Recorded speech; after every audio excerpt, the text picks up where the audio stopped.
Hi, in this video I'm going to show you how to make a fart sound using only a piece of paper like this.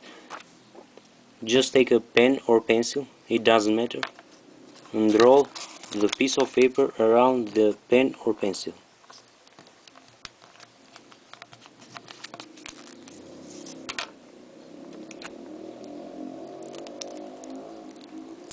So, that's all. Now all you have to do is to cut these pieces here.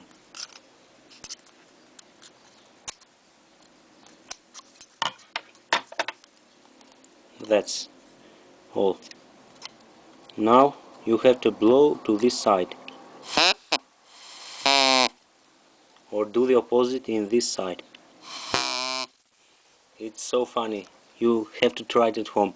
And if you want to make a different sound, just cut this, or here, or here, and the sound will be always different. You have to blow it slowly like this. And please, that's all. Don't forget to comment, subscribe or rate this video.